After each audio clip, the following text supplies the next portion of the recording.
Hi there, my name is Kate Lane. I'm the founder of Kate's Plate. We deliver healthy meal kits to Dayton and Cincinnati. And today I'm going to show you a chicken burrito bowl.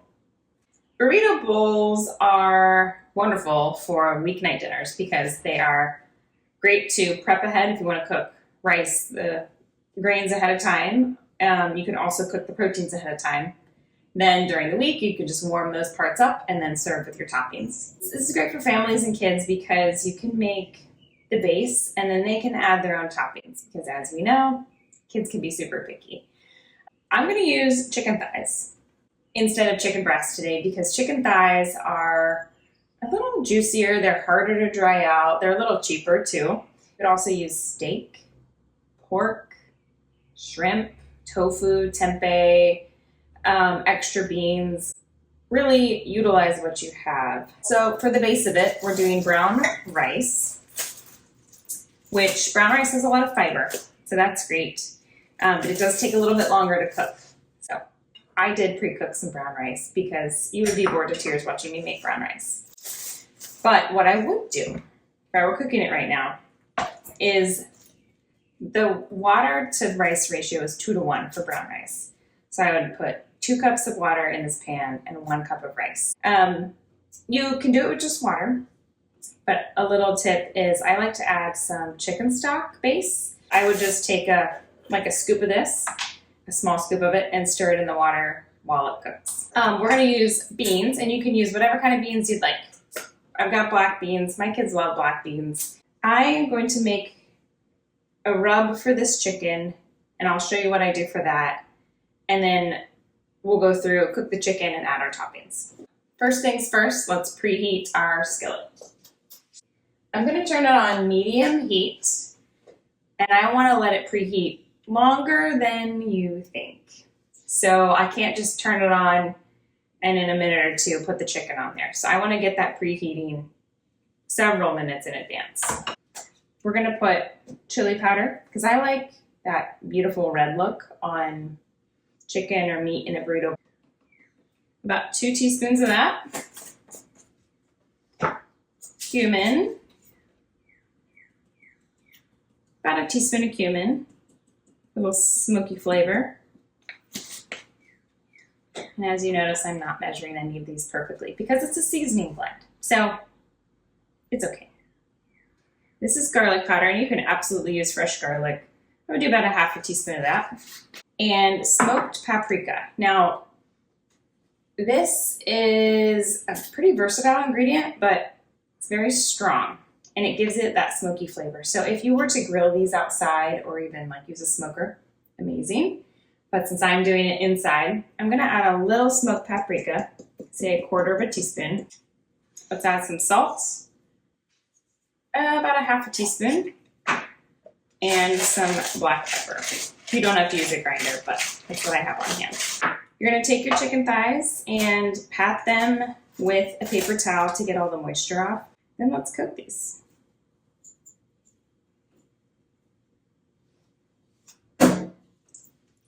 Now, I'm not using any oil directly on them because I'm going to put oil in my pan. I'm going to let these sit and soak up that seasoning while I prep my other stuff. Wash up after touching meat.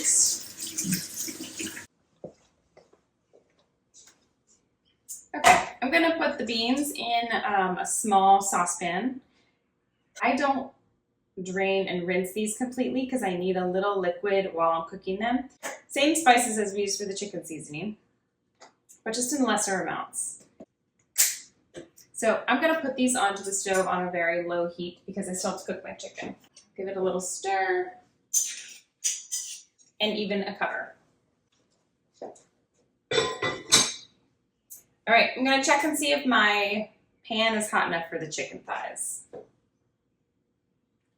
So I'm just putting my hand nearby and it feels pretty hot.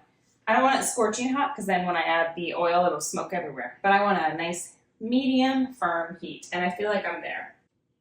I'm going to drizzle some olive oil. This is just a good extra virgin olive oil in the bottom of the pan. Make sure it's coating the bottom, and then add the thighs.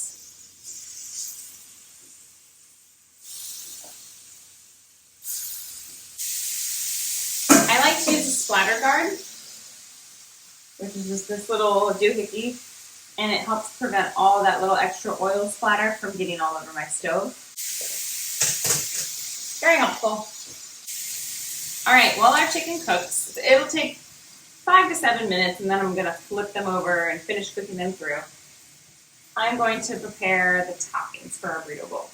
I'm gonna start with romaine. So if someone's got a really big appetite, you're gonna wanna put a lot of rice in the bottom of the bowl and maybe some extra protein. If someone wanted it a little lighter, you could make more of a salad version that you put some rice on, but the portion isn't quite as big.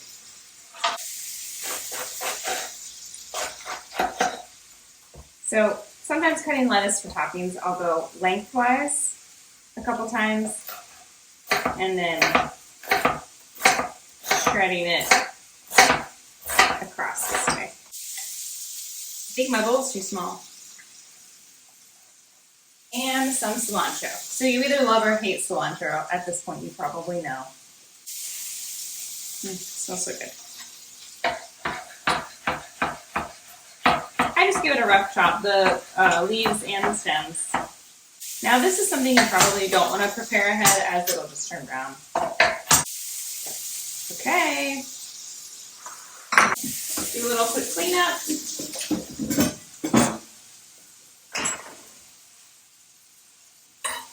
Now let's check on our chicken thighs, make sure we're at a good temperature.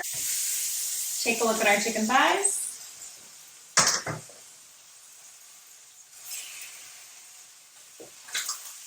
They're nice and golden on one side, so I'm gonna flip them over. I'm gonna give them several more minutes. Some chicken thighs are fairly small and some are really big, so you'll just have to check the temperature of each one. Now, speaking of that, I wanna make sure that you use a meat thermometer. This is a really awesome tool, very inexpensive. Get a digital one, but I think this is $7 or $8. And this just helps you know exactly what temperatures your meat is at, and it helps you not overcook things. So this is really helpful. So chicken, any poultry, you want it to reach at least 165 degrees in the thickest part. So that's what I'm gonna do. I'm gonna hold on to this and check my chicken thighs in a few minutes. While we wait, I'm gonna show you the simplest little side dish, or you could just put it on top of your bowl. So it's just tomatoes and peppers together with a little salt and pepper. I tell you, it sounds so silly, so simple, but it really brightens up a whole dish. So you can use whole tomatoes, but I'm using cherry tomatoes today. Cut them in quarters. These are pretty big, so quarters.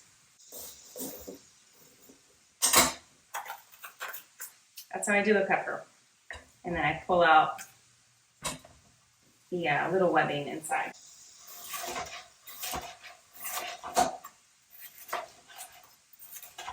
And I use all of it. I don't trim off like the ends down here.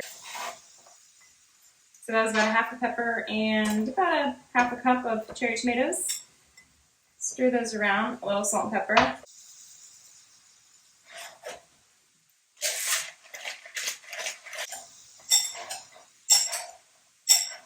And this makes like a really nice complement to like a Tex-Mex kind of dish. I'm just checking each one in their thickest part. Okay, so our chicken thighs are all done temperature-wise when I stick the thermometer in them all the way through, but I want a little extra color and crisp on the outside. So what I'm gonna do, and only if you're comfortable with it, is turn up the heat a little bit. If the bottom of your pan is already burning, you might not wanna do it, but if you can, turn it up a little bit, watch it, and get a little extra color, because that is where the flavor is. While that is getting some good color, I'm gonna see if this avocado is right. I take out the little nub. It feels right, but they are deceiving sometimes. And here's what I'm not gonna do. I'm not gonna do this, because you know what? You can cut yourself pretty good that way. I'm gonna put it on the actual cutting board and work my way around this. Twist. Looks good. So that looks great. Now I'm also not going to do this and whack it in my hand. It's been known to slip, cut you. Just don't do it. So put it down, then do it. That works. I do whack this in my trash can, but it feels safer than trying to twist it off with my hand. I score it both ways. Again, not in my hand, on the thing. And then I'll take a big spoon, which I'll get, and scoop it out as I'm serving it. Okay, this looks great. I'm going to show you. Looks so good. I'm going to take it off the heat and let it rest. That looks awesome. I'm going to let it rest a few minutes. I'm going to start building my bowl. So if you are being a little more portion conscious, use a measuring cup to do rice, because rice can get out of hand calorie-wise if you let it. I could eat this entire bowl of rice in one sitting. Probably shouldn't.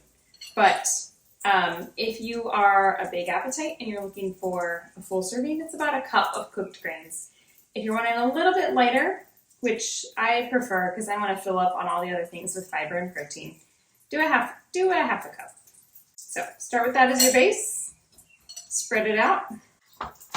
You can slice it or you can cut it into cubes.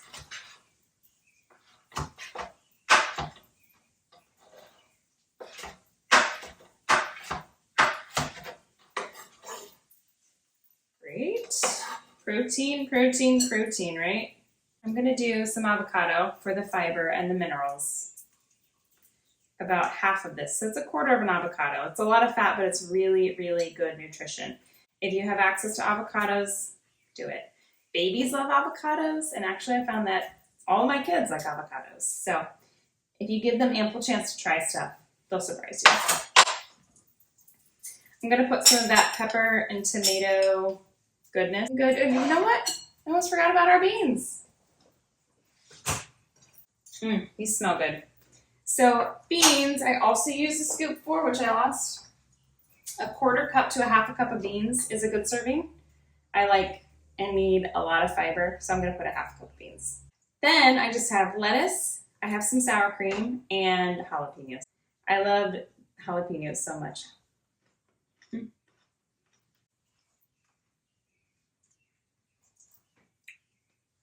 Ooh, she's spicy. And a little sour cream to top it off.